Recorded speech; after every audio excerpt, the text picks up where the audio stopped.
Good morning, everyone. Thank you all for being here. As you guys can tell, I'm not Howard Chansky, but I guess he's traveling today, so he asked me to introduce the Grand Rounds speaker, but I guess we'll start with our standard kudos announcements today before we get started with our Grand Rounds talk. So the first one is for Dr. Matthew Fulchert. Am I saying that right, by the way? Fulchert, right? Okay. Sorry, Matt. At Seattle Children's, he got a compliment from, I guess, one of the nursing staff. Actually, there's two here for Dr. Fulchert. A mother of a patient thought he did fabulous in providing care for her child, and I think the other one is from a nurse who said he did a great job coordinating between social work and CPS and helping discharge a difficult patient, it sounds like. The next one here is for Dr. Greg Walker. This comes from one of our nurses in the trauma ICU. Thought that Dr. Walker was an invaluable presence during an assessment for a patient with multiple orthopedic injuries. He took time to talk with the patient's family and explained a lot of the kind of difficult things going on. He was a great liaison between the ICU staff and social work. So thank you, Dr. Walker. And then the last one here is for Dr. Casey Peak from one of our emergency medicine chief residents. Apparently the chief resident was a patient, himself or herself, and Dr. Peak reduced some type of fracture that he or she had, and did so with, it says here, with grace. She works hard, has very professional empathy and a hard work ethic. So thank you, Dr. Peak. All right, so I don't have any other announcements, so why don't we get started with our Grand Rounds talk. Today we're going to be hearing from Dr. O'Brien, one of our fourth-year residents, and Dr. Michael Saper, who's one of our new additions to the Pediatric Sports Medicine faculty over at Children's Hospital. So we're very fortunate to have Michael, who comes to us from Andrews Fellowship in Florida, so comes with very extensive background in throwing elbows and shoulders, I'm sure. And we're excited to hear about adolescent throwing injuries, about the elbow, and Adam O'Brien, come on up. All right, thank you, Dr. G. Everybody, welcome. Big crowd today. So today, like you mentioned, we're talking about elbow injuries in the adolescent pediatric throwing athlete. I have no disclosures. Goals for today, we'll be talking a little bit about the background of elbow injuries, why it's important, how prevalent it is in our society, and what we need to know about it. A little bit about the anatomy and biomechanics of throwing and the elbow itself. I'll touch a little bit on risk factors associated with these injuries. Go into the history and physical exam, what to look for, what questions to ask specifically. And then I'll touch on a few of the differential diagnoses and go over a few of these in a little more detail. I'm going to leave some of the work up in the treatment to Dr. Saper to give his expert opinion on. Background, why is this important? So we've had a pretty large increase in the number of athletes across the U.S. One of the most recent studies shows up to 30 to 45 million kids involved in organized sports in the U.S., and this is a growing number. Some of the more common sports that affect the elbow joint specifically, you think of the overhand sports, baseball, a lot of throwing, tennis, overhand serves. Gymnastics is a little bit different mechanism to these elbow injuries, more of a pounding. But it still has a significant amount of elbow injuries in that sport. There was one study in 1975 that showed 17% of youth athletes do experience elbow pain. It keeps going back like that. And in 2013, this number almost doubled. So it is an increase in prevalence across the nation. There was one study that found that there's a 46% number of youth baseball players are encouraged to participate in sports despite complaining of elbow pain at one time during their season, which is somewhat alarming, but we can dive into a little bit of why that is later. Most common side of elbow injury is the medial elbow. We kind of break it down into different areas, but I'll go over that later as well. There's a landmark study, which I'll give some more details on, but it actually showed that pitchers have about a 5% risk of severe injury that actually can cause retirement within 10 years. which is pretty fascinating. This specific study looking at the epidemiology of shoulder and elbow injuries showed there's a 0.86 injury rate per 10,000 athletes. Showed that injuries were higher in the competition levels as opposed to practices. And then pitchers have higher incidence of the elbow injuries, mainly due just because they're the ones that are throwing the fastballs, they're the ones that are throwing more times during the game than some of the field positions. So why are there this many injuries? Well, there's an increased number of kids playing sports. I just mentioned a little bit about that, but there's also an increase in the amount of competitive play. A lot of these kids are trying to get scholarships to college, trying to play in the pros. So there's definitely a strong push from them to want to be the best, to throw the most, to have the best fastball. And also the parents push a little bit to this, but the kids are really the ones that want to do better and push themselves. Year-round seasons are something that's new or newer as opposed to set in 1975. This includes not only multiple teams, but also multiple sports that involve throwing, including football and some of the other sports. We talk a little bit about improper coaching techniques. If coaches are inexperienced or don't know how the proper mechanics of throwing work, this can put the players at increased risk of injury. Also, conditioning goes along with this, and in fact, the kids just take more risks as they're trying to push themselves. One of the basic principles to know, obviously kids, you hear the adage that children are not little adults. You got to keep that in mind. And there are right or wrong ways to train. Basic anatomy, so this is the ossification and fusion centers of the elbow. Everyone kind of remembers the diagrams in the mnemonic Crito. So just to kind of go over it briefly, capitellum is one of the first to ossify, followed by the radial head, medial epicondyle, trochlea, olecranon, and lateral epicondyle. They start ossifying about 12 months and continue until 12 years. Fusion starts around 12 years and continues till about their 17. Medial epicondyle is the last structure to fuse, and girls both ossify and fuse about 1 year earlier than boys. Anatomy of the elbow joint itself, obviously the bony anatomy is pretty straightforward. You have three main joints between the ulna and humerus, radius and capitellum, and then the proximal radial ulnar joint. There are a few structures that give the elbow stability, the static stabilizers. The medial aspect of the elbow, you have the ulnar collateral ligament. This includes three bundles, anterior, posterior oblique, and transverse. The anterior bundle I'll go into in a little bit, but it is the most important structure on the medial aspect of the elbow for a static stabilizer. Laterally, you have radial collateral, a lateral UCL, accessory collateral, and the annular ligament. Dynamic stabilizers, these are the muscle forces acting on the elbow. Medially, you have the flexor pronator mass.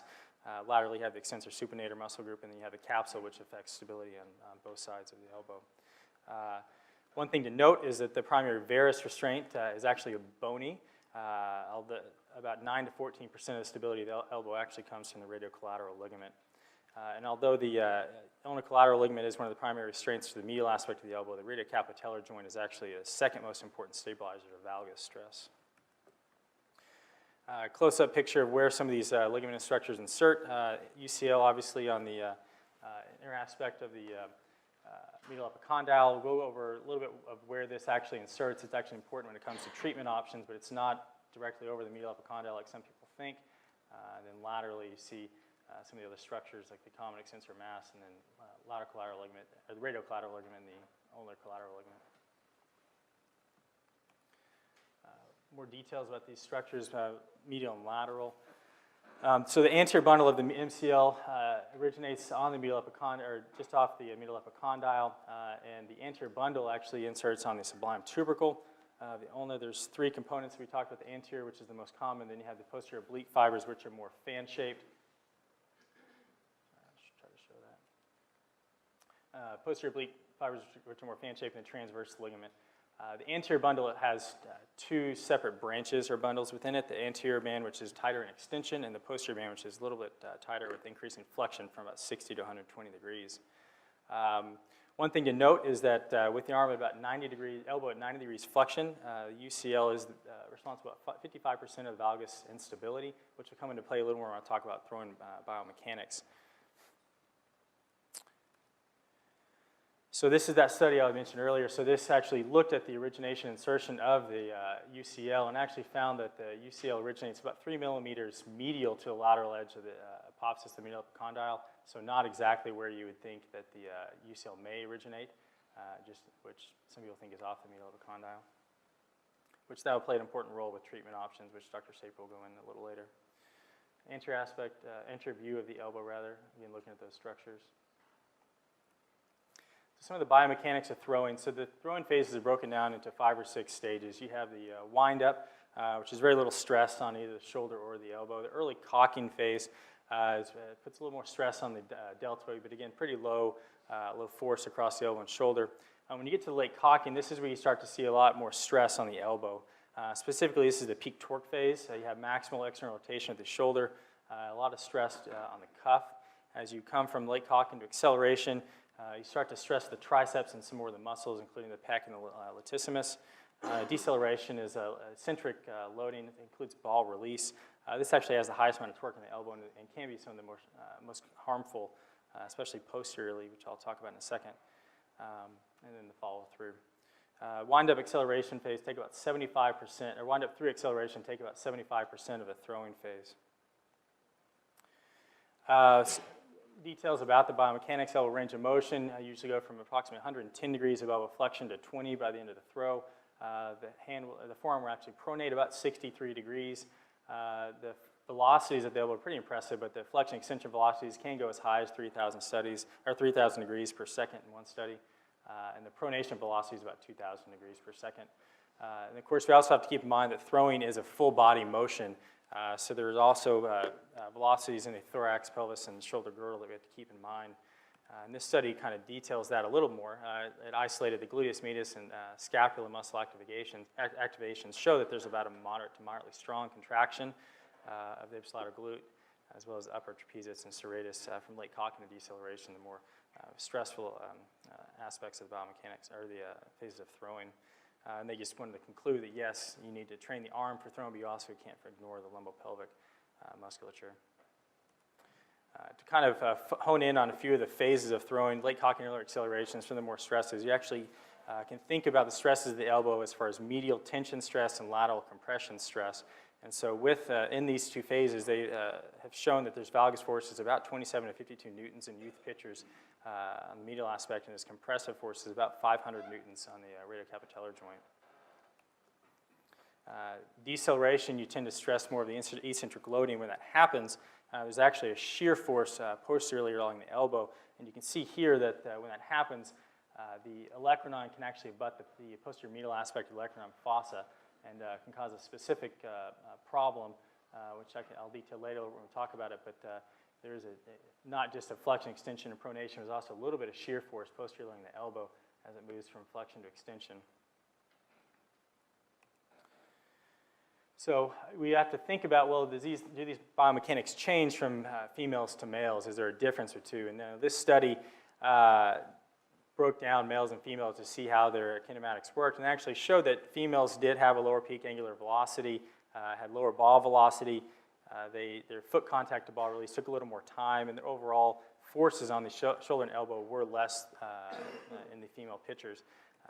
But I don't know if anyone knows who this is. This is Monet Davis. She was a pitcher in the Little League World Series in 2014 that kind of may have proved that wrong because she held her own with the boys. A few specific studies on is there a correct or safe way to pitch and train. This study out of AGSM in 2009 took 170 athletes, looked at quantitative analysis at throwing fastballs.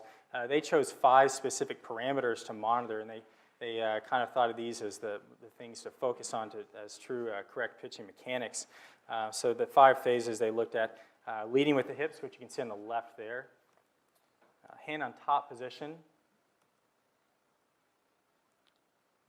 arm in a throwing position, again on the left is the correct way, closed shoulder position as they start to accelerate, and then also foot toward home plate, which you can see on the right. He has his foot swung out and his shoulders are open, showing the incorrect way to throw.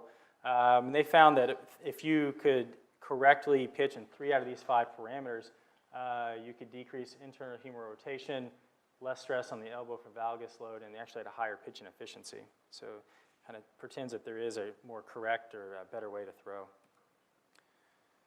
So some of the risk factors that go along, some of these are pretty easy to think about. Overuse fatigue, you think about high pitch velocity. The harder you're trying to throw, the more stress that you're putting on your elbow.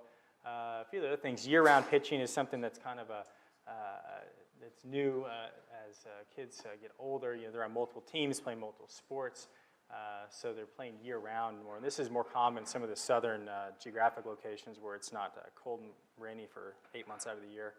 And then showcase participation is something that one of the studies touched on, and this is basically, you can think about it like a tryout for some of the colleges or pro teams. It's basically a controlled setting where pitchers will pitch, and it doesn't necessarily replicate the true game motion, so they actually put a little more stress on their elbow, and it's been shown to increase risk of injuries. We talked about poor mechanics, and radar guns kind of goes along with velocity. This study out of AJSM in 2006 looked at 95 patients that had elbow injuries and had elbow and shoulder surgeries and compared them to 45 pitchers that were uninjured to see if there was a difference. And they used multivariate analysis and showed there's a 5 times increased risk of injury if they had pitched for over 8 months a year, 4 times if they're over 80 pitches a game. The faster they threw showed about 2.5 difference, 2.5 times difference. And then arm fatigue was one of the biggest things they found that strongly put kids at risk for injuries. Another study, this was one of the ones I touched on earlier. It was a prospective 10-year study. They looked at 3 main things they wanted to focus on: pitching over 100 innings a year, starting to throw a curveball less than 13 years old. This was one of the hot topic items 5 to 10 years ago, was were curveballs safe to be taught to kids? And then playing catcher, that's one of the things that people didn't really know about because they weren't necessarily the ones throwing the fastballs every game, but they were throwing the most balls back to the pitcher. And actually, this study only found the significant risk factor was pitching over 100 innings a year. Showed no risk of curveball or playing catcher necessarily. This is a more recent article looking at preseason and postseason MRIs and bilateral elbows to see if there is actually a structural difference in these kids, and they actually did find that despite compliance with the pitch count guidelines, there were still 48% of kids that had MRI abnormalities by the end of the season that were not there preseason. And about 28% of kids had elbow pain, arm pain during the season. So talking about curveball and sliders, again, about 5 or 10 years ago, this was one of the things that coaches thought they could help reduce the risk of injury for their kids, was not throwing a curveball earlier in the career. And a study in 2002 kind of touched on this. They actually recommended not throwing a curveball before age 13. They thought there was about an 86% risk of elbow pain if these pitches were thrown. And it's kind of interesting, Dr. Fleissig was on that study, and he came out with the article 9 years later that kind of recanted on that and said there's actually no risk with curveball, which is down there a couple slides or a couple studies down. This study in 2008 also showed there was actually less varus torque on the curveball, and there was no risk with throwing curveballs. The 2 other studies that, again, showed no risk with curveball, one was a systematic review, which kind of went along with everything we just touched on: less torque, greater supination, less force with curveballs. So overall, not a lot of studies have shown there's an increased risk of curveball. This one was a more recent study in 2017 that actually looked at simulated game throws, comparing fastballs, curveballs, and changeups.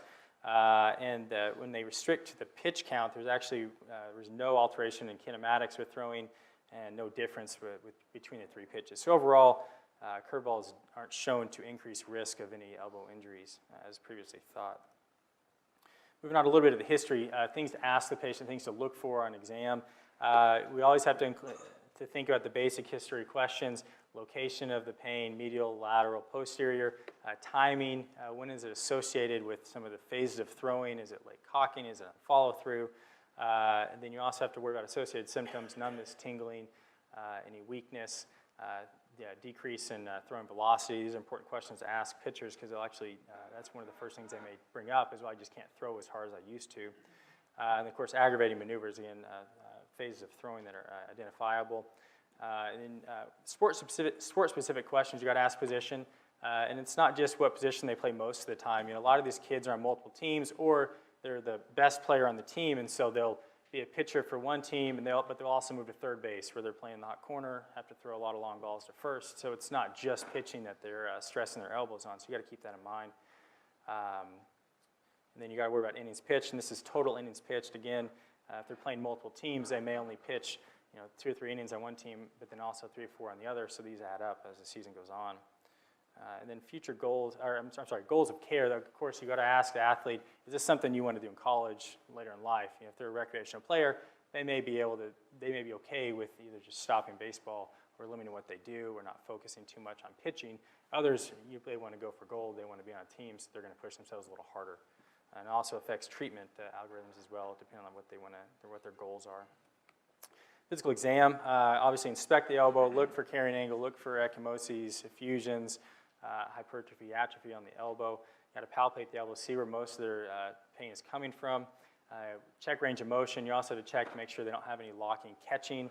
And then also don't forget about the shoulder. They can also have GERD, instability, little leaguer shoulder that can kind of complicate the picture a little bit. A few of the special tests.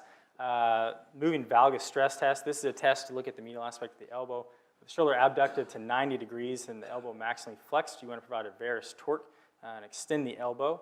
If patients have pain between 70 to 120 degrees, we'll consider a positive test. Now you can see Dr. Saper doing that test.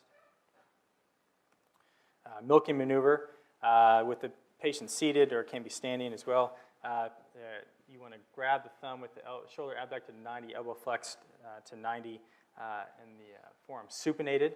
You want to pull down on the thumb, kind of like you're milking a cow, and begin and put a little bit of valgus stress on the elbow with your thumb. Again, producing pain is considered a positive test. You can also change the test a little bit by extending the elbow as you do this to see if that also produces pain. Check for valgus extension overload, so posterior elbow pain. You want the elbow flexed about 20 or 30 degrees, so almost fully extended. You want to fully pronate the hand, and you want to palpate on the posterior aspect of the olecranon, and provide a little bit of valgus force as you extend the elbow. This will recreate that posterior medial impaction from the olecranon to the olecranon fossa. And then people talk a lot about UCL or medial stress, looking for laxity or pain. This is a little bit difficult to detect. I'll go into it in just a second, but basically how you perform this, you can either do it sitting upright or laying prone. As you see here, the most anatomic way to stress the UCL is with the elbow flexed anywhere from 70 to 90 degrees to really put the most of the contribution on the UCL. However, this is hard to control the humerus, so a lot of people will do it with the elbow extended to 20 or 30 degrees and the forearm pronated. A few studies showed that even with complete section of the anterior bundle of the UCL, which is the most important stabilizer, you only get about 1 to 2 millimeters of opening, which is extremely hard to detect. And these three studies also touch on that. So the first one, they looked at uninjured elbows, comparing dominant and non-dominant elbows, and actually did find that dominant throwing elbows still opened about 1.2 millimeters, where non-dominant opened about 0.88.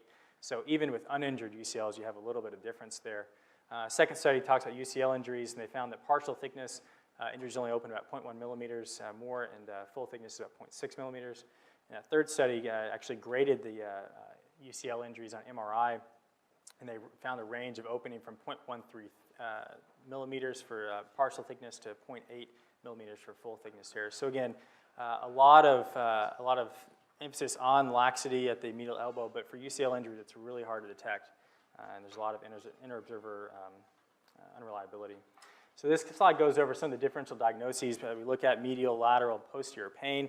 We're going to focus a little bit on the medial and posterior pain diagnoses, mainly for the sake of time.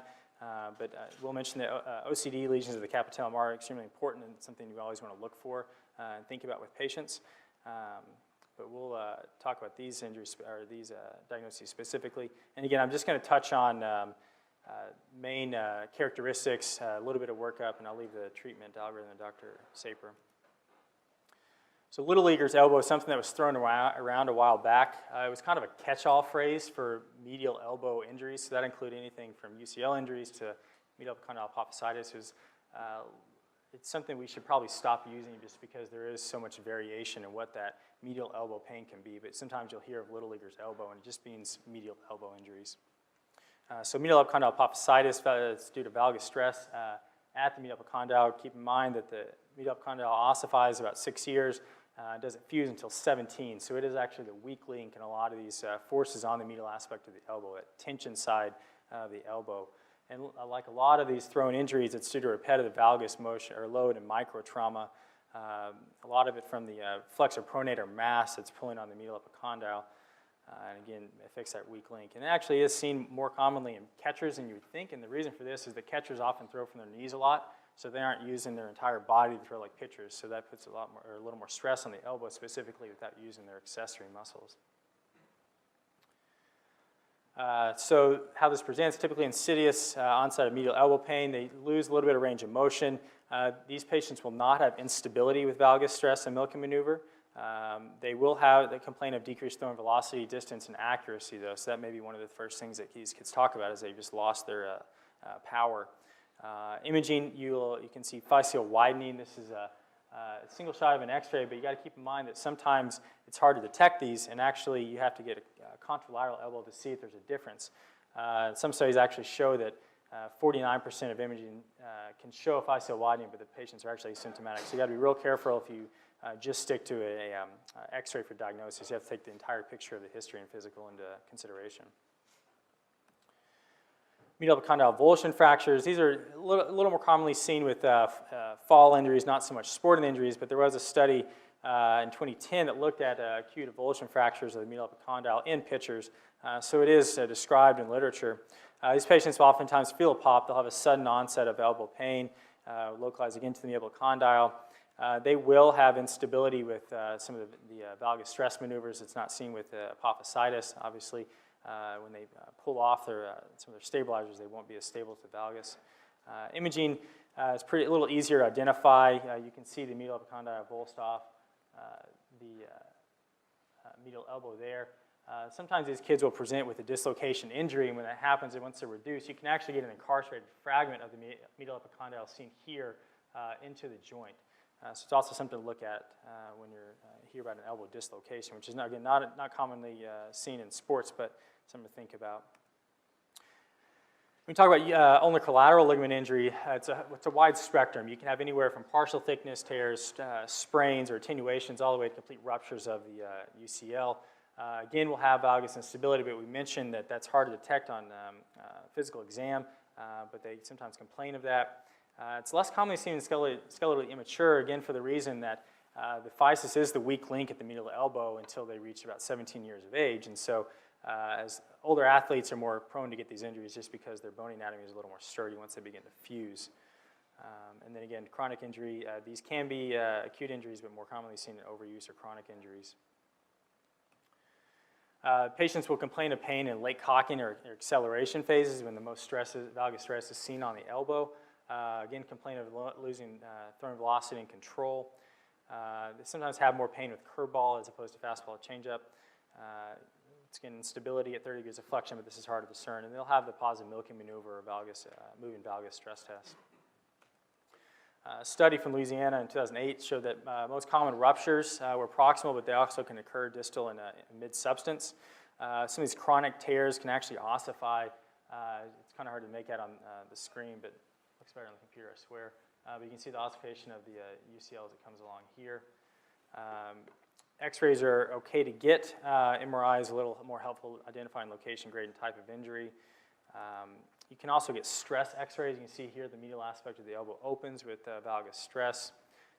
Some argue that you can get an ultrasound as well to identify the UCL, but MRI is a little easier to identify. You can see the obvious proximal tear there. This study was pretty interesting in 1994 when MRI was still kind of getting up and going and looking at these elbow injuries. This study looked at 8 kids that had suspected UCL injuries. They took them into surgery, and they looked at the the visual aspect of the UCL. They actually found that it was intact, and they were worried they actually got in without an injury. Once they actually released the UCL, they found there was a large undersurface tear. They went back and looked at the MRI and found there was this T sign they talk about that identifies undersurface tears. So it's something to keep in mind with MRIs, that you may have an intact UCL, but actually there's this positive T sign. Valgus extension overload we touched about a little bit earlier. It's a shearing force across the posterior medial aspect of the elbow where the olecranon butts the medial olecranon fossa. UCL instability can exacerbate this progress. If you have an unstable elbow, you think there's more posterior shear across the elbow. You'll again lose velocity and acceleration or accuracy. These patients tend to have pain at ball release, so deceleration phase, and they'll obviously have pain with the valgus extension overload test. You can typically see osteophytes on the posterior medial tip of the olecranon, but they can also develop loose bodies, either articular cartilage that's sheared off or this actual osteophyte that's loose within the elbow joint. Here's a couple images to identify that. The olecranon also sees a lot of stress when they start the acceleration phase from the triceps pull, so you'll have a repetitive pull of the triceps, an unfused olecranon, which again fuses around 13 to 15 years, and actually can cause this apophyseal injury that patients will have posterior pain, a little more gradual onset, decreased range of motion, but they'll also have a lot of pain with resisted elbow extension. Just a couple images, same patient, opposite elbow, showing this physeal widening on the right side there. Kind of leads into the next topic, which is the olecranon stress fracture. So it's more of a spectrum as the patients reach skeletal maturity. If there's a remnant or the apophysis is not fused, it can actually form what many consider a non-union at this elbow. But these stress fractures can also occur with normal-looking x-rays, as you see here on the left. You get MRIs and show edema within the marrow, and you can actually see the stress fracture there on the far right.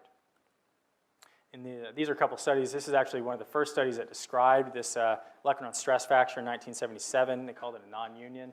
And then later, many years later, showed a case series of 5 athletes with the same thing. And this is an image from their study, again, showing this non-union at the olecranon.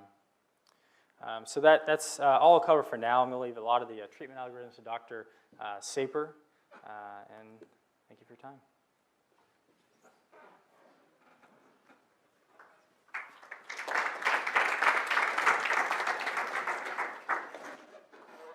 Mic working okay? So we're going to continue our talk. My only disclosure is that I train with Dr. Andrews, and so a lot of my philosophy on how to diagnose these and treat these injuries is obviously a little bit influenced by him, and he's done, if you're kind of paying attention to the authors on a lot of those articles, I mean, he was pretty much on every one. He's done a lot for youth sports, and so a lot of my influence, either subtle or not, will be from Dr. Andrews. We're going to touch on a little bit of the main risk factors, a couple pearls on the physical exam. We're going to go over the treatment components of a lot of the pathology that Adam talked about. We'll discuss some of the rehabilitation and return to play principles. We'll touch briefly on outcome assessment, as this is kind of a hot topic, and what should we be paying attention to when we evaluate these kids.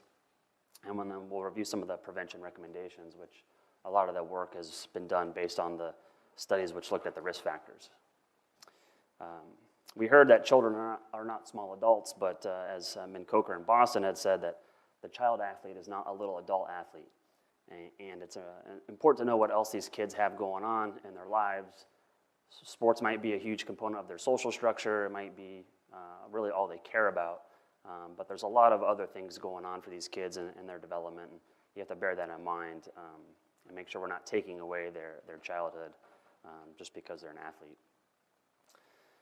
Dr. Andrews really focuses on sports specialization and showcases and the radar gun. It's kind of down in the South, pretty much, anecdotally, almost every patient that we did Tommy John surgery on was either doing showcases, they were playing year-round, they're on multiple teams. The problem with these showcases is that oftentimes it's maybe that one time they're in the off-season and they're playing basketball, and it just happens to be the same time it's a showcase. So what do?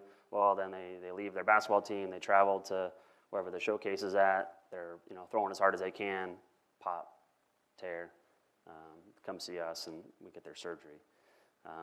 They found that kind of the red line, if you saw in some of the previous studies, is around just over 80 miles an hour. So real important history question when you're talking to these kids is, what's your normal velocity? And what do they tell you? Well, usually I'm like 83, 84, but now I'm only like 78, which is still like pretty crazy for these young kids, but they're kind of over that red line. When Dr. Andrews studied all of his adolescents who had Tommy John surgery, one thing they noted that the kids who had the surgery, the average time off in a year was only 1 week. and that was the time over the Christmas holidays. So these kids are just tearing through their arms, and that's why we're seeing such a huge increase in these surgeries. When they polled different athletes, high school, college, professional athletes, they asked them who specialized. Well, we saw that about 40% of high school kids specialized just under age 13, and 80% of those kids believe that it would help them compete at a higher level. It's interesting when you ask the professional athletes, if you had your own kid and would you let them specialize, only 22% would want their own kid to do that. So there's a big discrepancy there, and there's really no evidence to support that specialization helps these kids compete at a higher level. So you have to really do an important job counseling these families and these kids that there's more than being on 3 baseball teams at one time. We're going to touch on the same injuries that we went over, with most of the focus on the UCL, as it's been the most widely studied and the most contested. But I do want to point out, again, to examine the shoulder.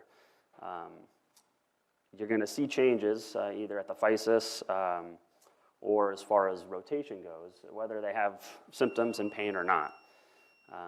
This study looked at 79 kids, and they showed that 62% of kids who had pain had physeal widening, and over 55% also had physeal widening if they had no symptoms. So you're going to see some of these findings, and you want to address that before they become too much of a problem. The other thing that they found, and this is a little bit still debated about where this motion is coming from, but you'll see a little bit of external rotation on the dominant arm. And whether this is coming from the capsule and the soft tissue, or this is coming from a remodeling of the humerus, we don't know exactly, and it might be a little bit of both, or depending on who the kid is. Dr. Ostrander and Gulf Breeze looked at 41 young throwers with elbow pain, and he saw that about 90% had GERD, and almost 100% had a decrease in their total arc of motion. And then the recent study out of the San Diego group showed about an 11-degree loss of internal rotation, or another 11-degree loss of a total arc of motion. And these were young players, aged 10 to 13, so we're seeing motion loss at a pretty young age. As far as the medial epicondyle apophysitis is concerned, what I hear kind of most commonly from primary care physicians and families is do we need to get an MRI in my kid because he's got elbow pain? And this study, while lower evidence and a small series in just 9 little leaguers, they tried to see if there was any sort of UCL abnormality. And what they found, again, a small series, but there was no abnormality, and they thought that there was really no role for an MRI. So if your clinical exam and your x-rays are suggestive of apophysitis, you don't need to pull the trigger right away and get an MRI. So how do we treat it? Rest is the mainstay. Typically, I rest these kids for 6 weeks. If they're super young or if they're really painful on exam, I'll put them in a cast or a sling and just kind of immobilize them for a couple weeks. If they have any sort of flexion contracture, I'll get them into physical therapy. Otherwise, they just really need time off.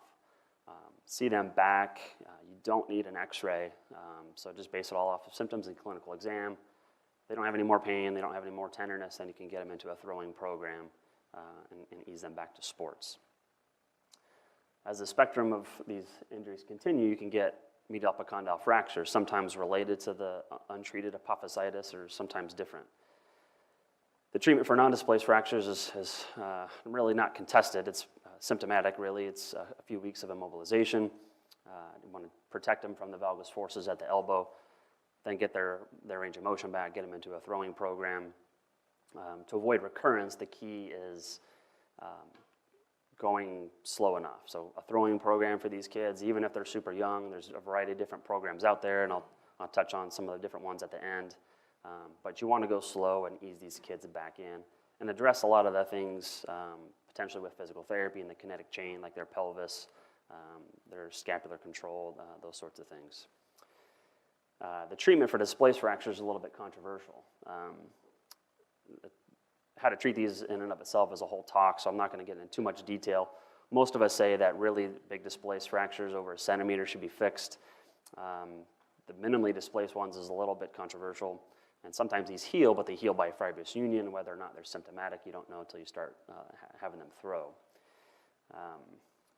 Question to kind of ask yourself is, should you get an MRI? Now, we heard a kind of a good review of the anatomy of the UCL and where it attaches, and while sometimes I think you can tell based on the fracture if you think the UCL is involved. Sometimes you'll see a little bit of the shoulder of the condyle with the fragment, and if you're seeing that, kind of that little L shape, you might consider that the UCL is involved and probably needs to be fixed. But you can always get an MRI and show that the UCL is attached to the fragment that's loose. The one study that Dr. Osbar did down in Orlando, small series. If you look at the ones who had surgery, he kind of went off of the adage, if it's over 5 millimeters, then you get surgery. And so those are the 3 who had surgery. I think the real take-home is the return to play. And the average return to play is over 7 months. So again, you're fixing these kids, but you're getting them back slowly. What are the trends in these injuries? Well, we've talked about how much more common these are. And this study out of the Pearl Diver database showed a 9% annual increase in the 15 to 19 year age group of people who are having Tommy John surgery. When you MRI these kids, what are you going to see?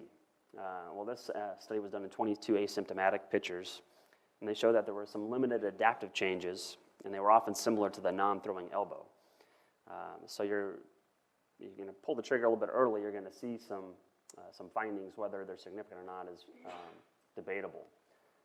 This is another study that looked at MRI in young pitchers. 23 pitchers were done in this study, and if you see on the image in A, you'll see, if it shows up well here, a little bit of thickening of the UCL and some edema in the sublime tubercle versus a normal MRI. You'll see a normal UCL. You don't see any edema here.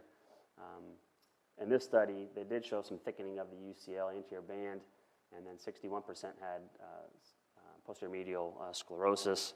A third of the patients in these studies had a posterior medial Olecranon osteophyte. So we're seeing, at least based on this study, some adaptive changes, and these were often asymptomatic patients. So it's tough to interpret these findings if they come seeing you with elbow pain. It might not be related to what you're seeing. We had mentioned the stress radiograph. This is the TLOS device. This is what we use down in Florida. Every patient who comes in for elbow pain gets one of these. You can see the gapping on both sides. Dr. Bryan did a pretty good review of how to interpret these. And while even though we get them on every patient down in Florida, we don't really pay attention to them because you can see opening even if they're asymptomatic. But I guess that's good for research purposes. This is the classic study, which we talked about the T sign. And originally this was done with CT arthrogram.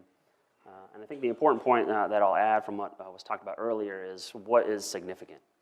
And 3 millimeters is kind of your cutoff. And what we had found with dissection studies is that the UCL actually doesn't attach to the cartilage level. It'll actually attach anywhere from 1 to 3 millimeters below the articular cartilage. And so if you see a T sign on the MRI, it's important to interpret that with caution because it just might be what's normal for them. We'll see a lot more now with the MR arthrogram. This is pretty much the diagnostic test of choice. It's oftentimes really hard to see a partial tear identify itself if you don't have the arthrogram. So you can see that this image here, the contrast definitely comes down more than 3 millimeters, and that would be consistent with a positive T sign. The other thing that this study looked at with MRI is a classification scheme. And what the classification scheme has helped us do is identify who responds well to various treatment options. And I'll touch a little bit about that. What do we do with these partial tears? Well, when I looked at Dr. Andrews' UCL reconstruction since he moved to Gulf Breeze, over half of all of his Tommy John surgeries were done in kids with partial tears. And it's difficult to determine the severity of the injury. These partial tears don't often heal by themselves. We're more aggressive today with surgery than we were in the past. There's a lot of reasons for this, but the recovery is lengthy. I think you have to remember that if you're going to treat somebody non-operatively, it's going to possibly take 4 to 6 months to see if that treatment is even going to work. If that fails, then you pull the trigger, you're looking at 9 months to 12 years of recovery after surgery. So possibly you're even looking up to 2 years even of being out from baseball. And depending on where this kid is at in his career, maybe he's a sophomore in high school, junior, he's getting looks from professional teams, college teams. He can't afford to take that amount of time off, and so that might lead you to be a little bit more aggressive in these kids. And that's probably one factor of why we're seeing so many more surgeries in this young population. If it is a partial tear, we would often tell patients it's about a 50-50 flip of a coin whether or not partial or a non-operative treatment is going to work. What can you do for non-operative treatment? Well, basically got to shut them down from throwing for 4 to 6 weeks, let their symptoms come down. Usually it will take a little bit longer if it's a complete tear. Oftentimes you'll get your center fielder who comes in and he was throwing from the warning track to try to get some guy out at third. He felt a big pop, got a complete tear. He's going to be a little bit more symptomatic. It's going to take a little bit more time for him to get his symptoms down. The partial tear kids who just have decreased velocity, you can kind of get those guys in PT a little bit sooner. Again, focus on all the parts of the kinetic chain. We know how they're all important. Address their biomechanics, get them involved with somebody who really understands pitching mechanics, and make sure you maintain their cardiovascular fitness. What about the results? What's the data tell us on non-operative treatment? Really the one study we have out there looked at athletes who had 3 months off, and only 42% returned to their previous level. But this study didn't look at whether it was full or partial tears. So some more recent studies have looked at that, and they've tried to identify how these kids are doing. This study, the 12 of 39 athletes who responded to 6 weeks of conservative treatment and physical therapy, they avoided surgery. 84% of those had low-grade or intact UCLs. So again, real important to get your MRI and classify it. Of the group that required surgery, 82% had high-grade injury. So that proposes the idea that there's varying degrees of these injuries which affects the treatment outcome. What are some other predictors? This study looked at 32, they were professional athletes, but again, a young age, 22 years. The third of those patients who failed went on to surgery, 82% had distal tears. The 66% who returned at the same level had proximal tears. So this MRI postulated that the location of the tear mattered, not just whether it was partial or complete. And they found that the likelihood of failing non-operative treatment was 12 times greater with the distal tear. What about PRP? This is kind of something that's been taking off over the last few years. There's a couple studies looking at it. This study with 44 throwers had 24 high school kids. They all had varying numbers of injections. They returned to competition at 12 weeks. Not great outcomes. 17% of the high school kids had excellent outcomes. But they found a similar finding that the partial tears did a little bit better than the ulnar-sided tears. Another study looked at 34 athletes. 10 of those were high school, 1 little league kid. Grades 1 and 2, so these were either low-grade or high-grade partial tears. They had just a single injection, 88% returned at the same level, so a lot better results than the previous study. Well, why was that? Well, in this study, 32 of 34 were off the humeral attachment. And like that other study which showed that humeral sides did better, well, was it the PRP that made them get better, or was it that it was off the humerus? So we don't really know. So this is something that we're actually trying to investigate. And with our UCL interest research group at part of PRISM, in conjunction with the Andrews Institute and Orlando Health, we're going to try to look at this and see if we can identify basically how successful PRP injections are and what factors will affect the outcome. And we're nearly done with our protocol for this and hope to have it up and running in the next year or so. What about surgical indications? Well, if there's an acute or chronic complete tear of the UCL, that's an indication for surgery. If they can't pitch or throw secondary to that pain that they have from their injury, if they desire to compete at their current or higher level of play. But it's important to note that it's not necessary to operate on these kids if they don't have a future in baseball. Other controversies are if they're unproven athletes, if they have positions other than a pitcher or catcher, you might be a little bit more inclined to try conservative treatment. There's a lot of different options out there from a surgical standpoint. UCL repair has kind of been modified a little bit recently, and it's kind of becoming an interesting option with some encouraging results. There's various UCL reconstruction techniques out there. As for the residents and people taking in-service exams, they'll kind of often talk about which is the safest technique, best outcomes, and you'll read in the literature that the docking technique has better outcomes and less complications, and it's maybe the preferred technique. Again, I'm a little bit biased, and training with Dr. Andrews, I prefer his technique is kind of a term, the ASMI variation. When done right, it's just as good as any technique. So they're all good techniques. They all have pretty good outcomes. I think the ASMI technique is a little more technically demanding, and I think that's one reason why you see maybe some higher complications in the other techniques. This is the UCL repair, which has kind of been modified, and what they're doing is they're not only repairing the ligament, but they're adding this internal brace. And we don't know great long-term outcomes yet, but the group out of Birmingham presented these clinical outcomes last year. 19 high school baseball players had this operation. Good patient-reported outcomes. Return to sport was 21 weeks. It's significantly less than if they have the full Tommy John surgery. And these kids all were satisfied at 12 months. And what people are kind of telling you is that this really works well for that T-sign type of tear. If you see that tear off the humerus that you know is not going to do well to conservative treatment, the quality of that ligament is nice. So you can actually tack it down with an anchor and then put basically a splint in to protect that ligament while it heals. Like I said, we don't know long-term what this is going to do. Is this ligament or is this brace stress shielding the ligament and providing the support? Is it getting back sooner? We don't know. It'll be interesting to see some of the long-term data. This is the classic ASMI technique for the Tommy John. You just slightly elevate the flexor pronator group, and then Dr. Andrews always does an ulnar nerve transposition, which is debatable, but he does it in everybody. And then the reconstruction is done through bone tunnels in the ulna and the humerus. It's a pretty well-described technique. It's in multiple papers, multiple textbooks. It's just as good as the other procedures. I'm not going to get too much into the different techniques of this talk. What do you do for these kids afterwards? You got to get them into a splint, work on range of motion, and then ultimately into a throwing program. I'll let these kids start batting at around 12 weeks, so it's just a good way to get them back into baseball, get them into a cage, get them into a batting program. 16 weeks is kind of the magic number to begin a throwing program if they're asymptomatic.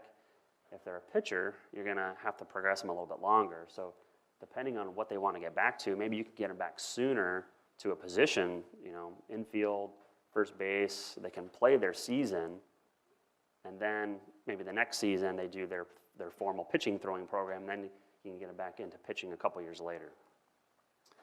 How do these surgeries do? This study looked at 47 high school kids. Mean return to sport was 10 months. Excellent patient-reported outcomes. This was the docking technique. The rest of the techniques I'll talk about are the ASMI variation. 83% returned to the same level. This is the largest published series to date, 131 kids. Average return to sport just under a year. You can see the people who went on to play at various levels of baseball.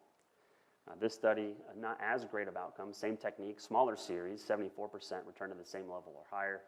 This was a study that looked at some various risk factors, that red line, velocity a little bit over 80 miles an hour. We're soon to submit this to AJSM as unpublished data, but we hope to be the largest published series of high school kids, not only high school, but even some young pros or college, but the adolescent age population, 147 kids. There we see 57% had partial tears, so it's not just the complete tear that we're operating on. Great patient-reported outcomes, great satisfaction. Return to sport, 86% returned to the same level or higher. 11% went on to play professional baseball. So there is a future for these kids. It's a very successful operation. People who have UCL injury often have valgus extension overload, but it can occur in isolation. The treatment's typically conservative. Get them into a throwing program, you can consider an injection. If you have to do surgery, you can do it open, you can do it arthroscopic. This technique we published last year is an arthroscopic excision.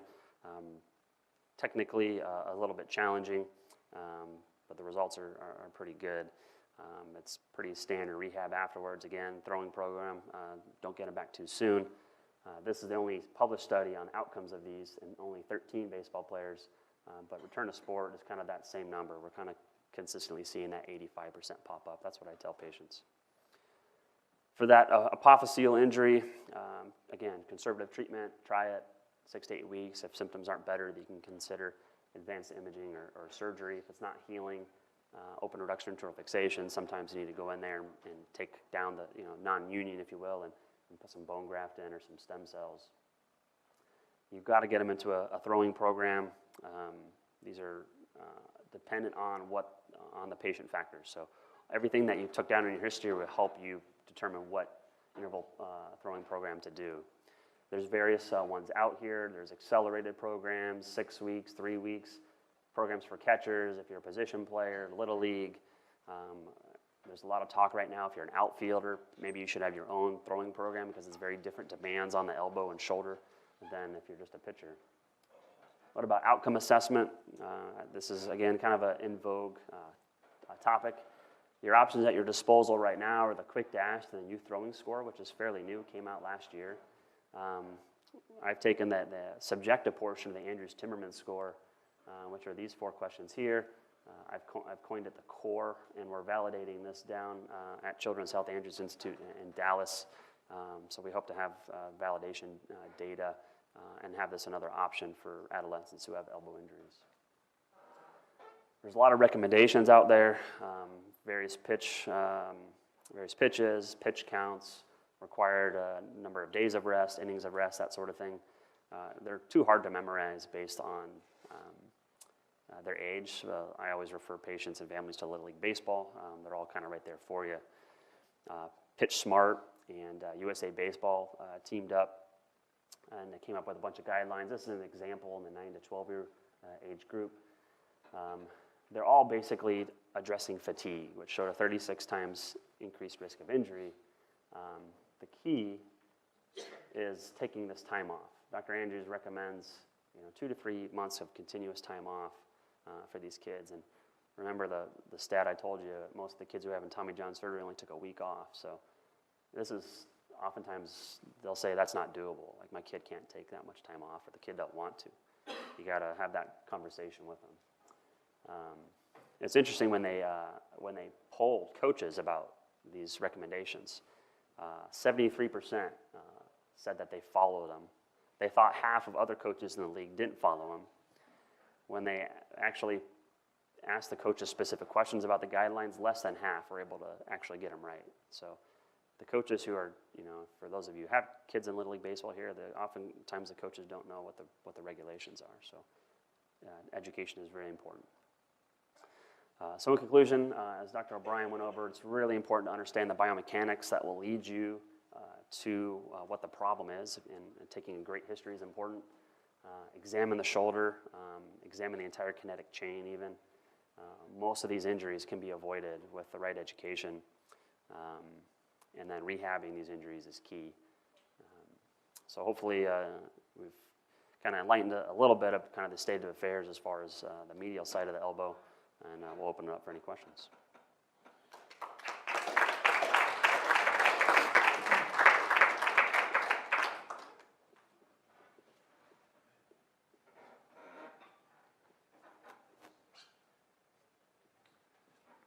Great talk, Michael. Can you guys hear me? My question would be along the lines of injury prevention. I think as surgeons it's hard because we see them after they've torn their UCL. Oftentimes they're referred to us for surgery. And I see this a lot for ACLs and stuff too, and obviously there's a lot of data out there about potential injury prevention programs. So what do you think the role is for the surgeon, who oftentimes is kind of at that end point for the kid or the athlete who is probably going to need surgery at that point? I mean, it's kind of too late for that athlete, I guess, on some level. Mm-hmm. And where do you think our role is in some of this stuff? Obviously, there's a lot of information out there, but I find that's the most challenging part of my job, is I see them after they've torn their ACL. Yeah. Now there's data about, they tear their contralateral and things like that, but not so much in pitching. So. Yeah, I think it's a good point. I shift the conversation to preventing recurrence. And I tell them, you're going to have surgery. It's going to be a long rehab. you can't go back doing the same things that you got to do. Fatigue, coming back too soon, that's what's gonna lead to re-tearing. We haven't studied that as much. There's a little bit more data in professional athletes. So I just shift the conversation and still try to educate them. Oftentimes, younger brothers in the room who's also playing baseball, dad's the coach. So you can kind of, maybe you're not affect, your patient, but, you can affect some people downstream.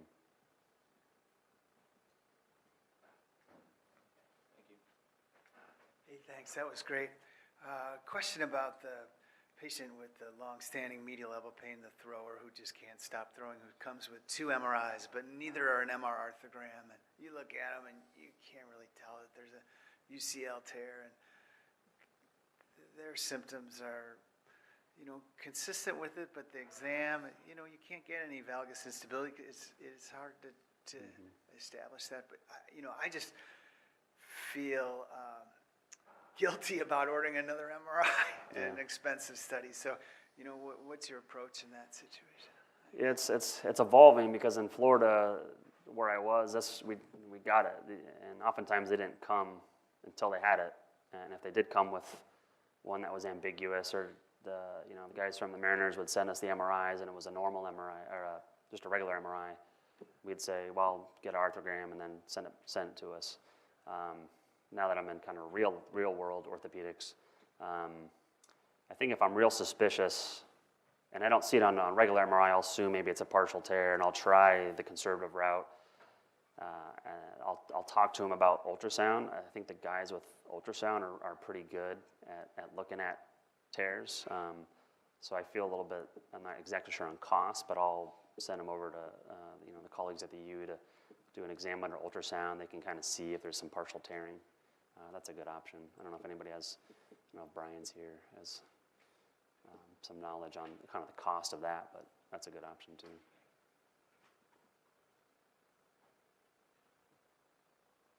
Thanks, guys. Appreciate it.